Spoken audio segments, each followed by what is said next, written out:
आज की कहानी एक परिवार की है जो आए तो छुट्टियां मनाने के लिए इस जगह पर, लेकिन अब हर दिन अपने मौत की भीख मांगते। पर इनके साथ ऐसा क्या हुआ? 4 लोगों का परिवार, जिसमें बेटी जाना, उसका भाई एडम, उसकी माँ फ्लोरा और पिता नबील। इन चारों की जिंदगी अभी इस पड़ाव पर कुछ ठीक नहीं चल पा रही है। और ये सब हम जाना के मुंह से सुन रहे, जो कि समुंदर से बहुत डरती है, क्योंकि उसे लगता है क्योंकि वहां पर कोई है जो उसे अपनी ओर खींच रहा है। लेकिन अगर वो उसके अंदर चली गई तो कभी वापस नहीं आएगी। उधर दूसरी ओर एडम अपने परिवार से दूर ही दूर रहता है। उसे किसी का साथ पसंद नहीं है, इसीलिए वो ज्यादातर समय अपने अकेलेपन को देता है, ना कि उन्हें। पर फ्लोरा यानी कि उसकी माँ कुछ खास खुश नहीं है। एक तो वो इससे परेशान थी, तो दूसरी ओर रेडियो से, क्योंकि वो लगातार कोशिश में थी जाने अनजाने में किसी से तो संपर्क हो जाए जो उनकी गुहार को सुन सके, क्योंकि अब तो खाना भी खत्म होने लगा है। और यही चीज जब हस्बैंड वाइफ डिस्कस कर रहे थे तब जाना ने सुन लिया, जिसके बाद उसे ये भी अंदाजा हो गया कि अब उनकी छुट्टियां खत्म हो गई है, क्योंकि अब सब कुछ बुरा होने वाला है। पर वो दोनों नहीं चाहते कि उनके बच्चों पर इस बात का कोई भी असर पड़े। वो उन्हें किसी भी प्रकार की कोई भी टेंशन में देख नहीं सकते, जैसे हर एक माता पिता करते हैं। पर एडम अब थोड़ा बड़ा हो गया, इसीलिए उसे पता है कि अगर वो ऐसे ही रहे, यहाँ पर अटके रहे, तो यही मारे जाएंगे। जो सुन नबील भी थोड़ा परेशानी में आ गया। ये तो उसने सच कह दिया, पर वो दोनों जब जाना के चेहरे की ओर देखते हैं तो उसकी उस खूबसूरत और मासूम चेहरे से उसे हंसी को जाने देना नहीं चाहते। इसीलिए उसी रात नबील उस आइलैंड पर मौजूद एकमात्र लाइट हाउस के जनरेटर को ठीक करने में लग गया, जो कि हो भी गया, जिससे वो और उसकी बेटी बहुत खुश हुए। तब उसने उसे कहा कि यह लाइट हाउस उनकी रक्षा करेगा। इसके बाद उसने फ्लोरा को बताया कि उसने उस रेडियो को भी ठीक कर दिया, जो सुन वो बेहद खुश हुई, क्योंकि सच में अब वो बच सकते हैं। पर क्या ये इतना आसान है? पूरा परिवार अगले दिन अपने सामानों को बक्से में भरकर किनारे पर आ गया, क्योंकि आज उन्हें कोई लेने आने वाला है। ऐसा इन्हें लगता है, पर जरूरी नहीं कि जो चीज हमें सच लगती है वो सच ही हो। इन चारों का वहम टूट गया और एहसास हो गया कि कोई भी उनकी ओर नहीं आ रहा। शायद उनकी किस्मत में यही रहना हमेशा लिखा हुआ है। लेकिन नबीला ये नहीं चाहता, क्योंकि उसने पहले अपनी बेटी को खो चुका है। अब वो अपने पूरे परिवार को खोना नहीं चाहता, इसीलिए वो कोशिशों में लगा रहता है। वहां समुंदर के किनारे से कुछ दूरी पर जाना ने अपने एक महल बनाया हुआ, यानी कि सैंड कैसल। पर उसे खोदते समय उसके हाथ में एक नीला बक्सा लग गया, जो काफी ठोस था। तब उसने उसे खोलने की कोशिश की, उस पर कई बार लातें भी मारी। उसका असर लाइट हाउस पर पड़ रहा है, जिस बात से वो अनजान थी। उसके अंदर उसके माँ बाप मौजूद थे। जाना बेखबर होकर पूरे तन मन के साथ उसे खोलने में लगी है, और फिर उसके अंदर एक छेद कर दिया, जिससे कि जनरेटर फिर से खराब हो गया। लेकिन यही नहीं, बल्कि उस लाइट हाउस में न जाने कहां से लेकिन बहुत सारी रेत अंदर घुसने लगी। तभी एडम ने अपनी बहन को इस ओर आने को कहा। उसने फौरन से उस बक्से को ढक दिया और उस ओर जाने लगी। तभी उसने उस लाइट हाउस को देखा, जिसमें से काफी सारी सैंड बाहर आ रही है, और अंदर से उसके माता पिता वहां से बाहर आने की कोशिश में थे। लेकिन कुछ ही देर में सब कुछ ठीक हो गया। वहीं एडम एक बड़े से एक टर्टल को पकड़कर लाता है, पर यहाँ उसकी माँ उस पर बहुत चिल्लाती है, क्योंकि उसने अपनी बहन को समुंदर किनारे जाने दिया, जबकि उसे पता है कि उसे पानी से डर लगता है। इन दोनों की बहस के दौरान हम देख पाते हैं कि वो सैंड कैसल अब पानी में ढह चुका है, जिसको कभी जाना ने खुद अपने हाथों से बनाया था। कुछ इस तरह से माँ और बेटे के बीच के रिश्ते भी अब ढहते जा रहे हैं, जिसे ठीक करने फ्लोरा खुद उसके पास गई, उससे माफी मांगी, ये कहकर कि उसने उस पर खामखा चिल्ला दिया, बल्कि इसमें उसकी कोई भी गलती नहीं। अगर वो ऐसे ही लड़ते रहे एक दूसरे से तो कभी भी इस जगह से बाहर नहीं निकल सकेंगे। और इसीलिए एक माँ होने के नाते उसे सभी को साथ लेकर चलना। जिसने कहा कि चलो मछलियां पकड़ने चलते हैं, जो सुन एडम बहुत खुश हो गया, क्योंकि उसे समुद्र में जाना बहुत पसंद था। पर वहीं दूसरी ओर जाना तो अपनी ही दुनिया में मशरूफ है। उसने कुछ तस्वीरें दीवारों पर बनाई है, जो ये दर्शा रही है कि शायद कोई दानव है समुंदर में, जो कि उसके परिवार को खत्म करना चाहता है। पर यह कोई नई बात नहीं है, ऐसा उसे बहुत पहले से लगता हुआ आ रहा है, जिस बारे में हमें आपको बताया भी था। लेकिन आज उसे एक परछाई दिखी जो बहुत ही भयानक थी। इसी बीच वहां समुंदर में नबीला को एक लाल जूते पहनी हुई उसकी बेटी दिखी, जो देख वो बेहद ही ज्यादा डर गया। इस चक्कर में उसे चोट भी लग गई, पर माँ बेटी ने उसे तुरंत ही बाहर लाया और जाना को आवाज लगाई। लेकिन जब उसने अपने पिता की हालत को देखा तो वो और डर गई और भागकर उसी घर में चली गई जहां पर इतने दिन से ये लोग रह रहे। कुछ देर में उसके पिता को लाया गया, लेकिन वो नीचे नहीं आई, बल्कि ऊपर से ही सब कुछ देखती रही। कहीं उसकी वो कहानियां, वो यकीन सच तो नहीं हो रहा है? क्या सच में कोई ऐसा है जो इस परिवार को खत्म करना चाहता है? लेकिन एक बात समझ में नहीं आ रही, अगर यहाँ पर लाइट हाउस मौजूद है तो कोई भी जहाज यहाँ से गुजरता क्यों नहीं? हकीकत में ये सब जी तो रहे हैं या फिर इन चारों में किसी का ये सपना है। अब एक दिन टापू पर चक्कर लगाते समय जाना को एक लाल जूता मिला, जिसको लेकर वो अपनी माँ के पास आई तो उसकी तो चंद ही मिनटों में आंखें आंसुओं से गीली हो गई। वो फौरन ही वहाँ के जंगल में गई और उस जूते को दफन कर दिया। पर आज वो बहुत ही ज्यादा रो रही है। शायद इसके पीछे कोई अतीत है जो उसे बेहद तड़पा रहा है। फौरन आकर वो लाइट हाउस के अंदर चली गई और उस जनरेटर को फिर से ठीक करने की कोशिश में लग गई। लेकिन अफसोस कि वो ऐसा नहीं कर सकी। लेकिन अब उसे ये डर सताने लगा है कि कहीं वो भी अपनी बेटी की तरह मर तो नहीं जाएगी। ऊपर नबील अभी भी घायल हालत में है, लेकिन फिर भी अपनी कोशिश कर रहा है किसी भी हाल में वो उस रेडियो को दोबारा से ठीक कर दे ताकि किसी को बुला सके। लेकिन उसकी लाख कोशिशों के बाद भी ऐसा मुमकिन नहीं हो पाया। धीरे धीरे समय के बाद अब इनके खाने के एक निवाले में 4 हिस्से होने लगे, जो ये दर्शाता है कि अब खाने की बहुत कमी हो गई है। पर यह मुसीबत कम थी कि उसी रात एक बड़ा तूफान दस्तक देता है, जिससे बचने के लिए ये लोग उसी लाइट हाउस में छुप जाते हैं। सभी तो खुद को संभाल रहे थे, लेकिन जाना बेहद ही ज्यादा सहमी हुई है। लेकिन नबील ने उसके लिए गाना गाया जिससे कि वो सो गई। उसे कुछ ही देर बाद तूफान भी थम गया।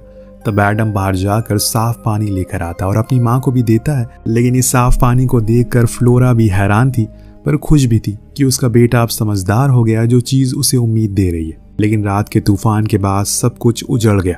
अब तो नबील खुद के पैरों पर खड़ा तक नहीं हो पा रहा। वो चोट अब उसके पूरे शरीर के अंदर से खोखला कर रही है, जो बात फ्लोरा जान चुकी है।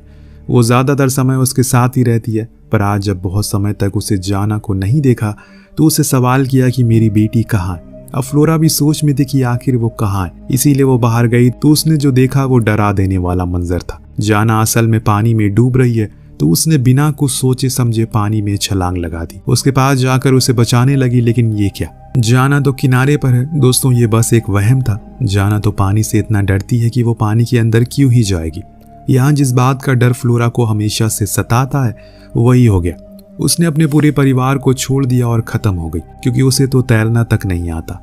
जो बात वो पानी में कूदते टाइम भूल गई, क्योंकि एक माँ होने के नाते उसे जो कुछ भी समझ आया उसने उस टाइम वही किया और अंत में खुद ही कुर्बान हो गई। जब तक एडम अपने हेडफोन्स को हटाकर जाना की चीखें सुन पाता, तब तक बहुत देर हो चुकी थी।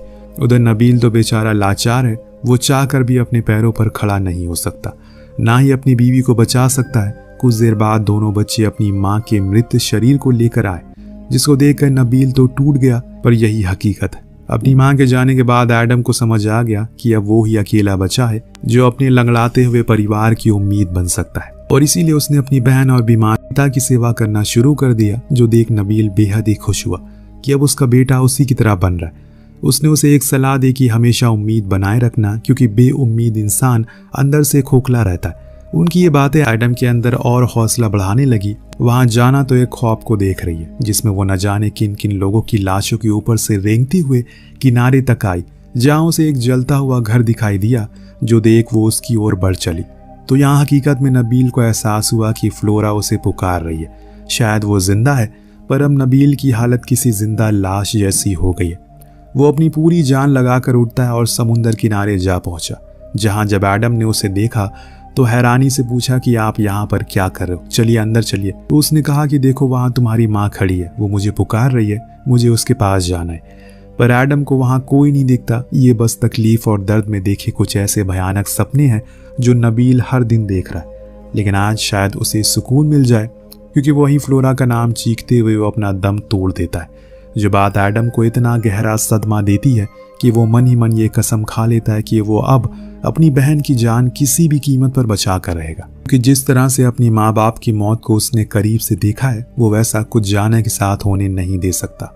इसीलिए वो जाकर उस जनरेटर को फिर से ऑन करने की कोशिश करता है और इसमें उसने पूरी जान लगा दी, जिससे कि अंत में उसे कामयाबी हासिल हो ही गई। एक बार फिर से वो जनरेटर शुरू हो गया, लेकिन अब क्या, ये तो पहले भी शुरू हो गया था, तब भी कुछ नहीं हुआ, ना ही अब कुछ हो रहा है।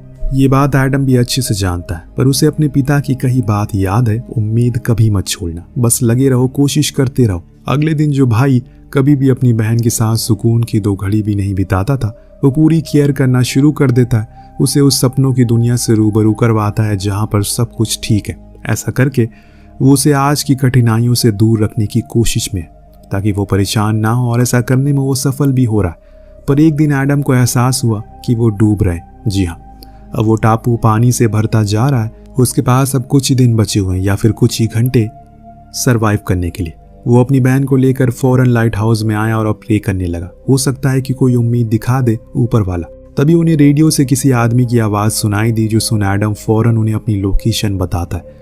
तो वो कहते हैं कि ठीक है, हम 1 घंटे में वहाँ पहुँच रहे, जिससे दोनों भाई बहन बहुत खुश हुए। आखिरकार उन्हें बचाने कोई आ ही गया। यही तो माता पिता भी उनके चाहते थे। पर रुकिए, अभी कहानी यहाँ पर ख़त्म नहीं हुई। धीरे धीरे करके एडम को भी अब वही सब कुछ दिखने लगा जो उसके पिता देख रहे थे। शायद ये भूख के कारण हो रहा होगा। अब उसे अपने मरे हुए पिता की आवाज़ें सुनाई दे रही है, जो सुन उसकी हालत अब पहले से भी और बेकार होने लगी। उसने खुद पर काबू खो दिया। फिर एक दिन उसका अंजाम भी उसे भुगतना पड़ा। हर दिन की तरह जब वो अपनी ही दुनिया में खोया हुआ था, उसे समुद्र के एक शिप दिखी, जिन्हें आवाज़ लगाने के लिए वो समुद्र में चला गया। हालांकि उसने रस्सी तो बांधी थी, लेकिन वो भी आगे जाकर टूट गई और अंत में बस इस पूरे आइलैंड पर अकेले रह गई तो सिर्फ जाना, जो कि अब खुद की इमेजिनेशन वाली दुनिया से बाहर आने लगी है। क्योंकि जब उसे अपनी माँ दिखी जो उसे समुद्र में आने के लिए कह रही है, तो उसने उनकी बात को नकार दिया। उसे एहसास हो गया कि यही वो समुद्री शैतान है जिसने उसके पूरे परिवार को खा लिया। अब उसे भी मानना चाह रहा है वो। आगे की ओर ना जाकर उसने पीछे जाने का फैसला किया, जहाँ पर उसे कुछ अजीबोगरीब चीज़ें दिखना शुरू हो गई, जैसे कि एक कार जिसमें से उसका परिवार बाहर आ रहा है, ऊपर से उड़ते हुए लड़ाकू जहाज जो कि उस आइलैंड पर हमला कर रहे, जिनसे डरकर वो उसी लाइट हाउस में चली गई। लेकिन यहाँ जाना को वो दिन याद आने लगा, जो कोई ख्वाब नहीं बल्कि एक हकीकत थी। जब वो सीरिया के एक स्कूल में अपनी बहन के साथ पढ़ रही थी, उसी दौरान उसी स्कूल पर बमबारी हो, जिसमें न जाने कितने मासूम बच्चे मारे गए, जिसमें जाना की बड़ी बहन भी थी, लेकिन वो बच गई। अब धीरे धीरे करके वो पूरा आइलैंड डूब गया। पर दोस्तों, जो बक्सा जाना को दिखा था, वो असल में एक लाइव बोट थी, जो पानी में जाते ही फूल जाती है। अब वो उसी के सहारे से समुद्र के ऊपर है। और इसके कुछ ही देर बाद एक चमत्कार होता है। उसके सामने उसका भाई एक बोट लेकर आया, उसे बचा लिया। तो कुछ इस तरह से ये कहानी, जो कोई हकीकत नहीं बल्कि एक छलावा या फिर यूं कहें कि एक वहम थी, जो सिर्फ जाना नहीं बल्कि वो सारे अनाथ और बेसहारा बच्चों को महसूस कर रहे हैं या फिर देख रहे हैं, जिन्होंने जंग में अपने सब कुछ खो दिया। दरअसल नबील सीरिया में एक अच्छी जिंदगी जीता था, लेकिन फिर कुछ लोग उसके देश पर हमला कर दिया और फिर उसे अपने ही देश में छुप कर रहना पड़ रहा था। और जिससे तंग आकर कुछ लोगों ने देश को छोड़ने का फैसला किया। नबील ने कुछ लोगों को बहुत से पैसे दिए, जिन्होंने उसे कहा कि वो इसी आइलैंड पर कुछ दिन बिताए, फिर वो उन्हें लेने के लिए आ जाएगा। पर वो दोबारा कभी नहीं आए और ये लोग हमेशा इसी उम्मीद में रह गए कि वो आएंगे और इन्हें यहाँ से लेकर जाएंगे। लेकिन अंत में एडम और जाना को कुछ लोगों ने बचा लिया, लेकिन अब वो अनाथ हो गए हमेशा के लिए। ये पूरी कहानी दुनिया के उन 500 मिलियन बच्चों पर आधारित है, जो उस जंग से बाहर आने के लिए या फिर उसी के बीच सरवाइव करने के लिए अपनी एक अलग दुनिया बना लेते हैं। पर अंत में क्या होता है, हर किसी को मालूम है। आपको कहानी कैसे लगी हमें कमेंट करके ज़रूर बताइएगा। मिलते हैं अगली वीडियो में। Thank you so much watching. Peace out.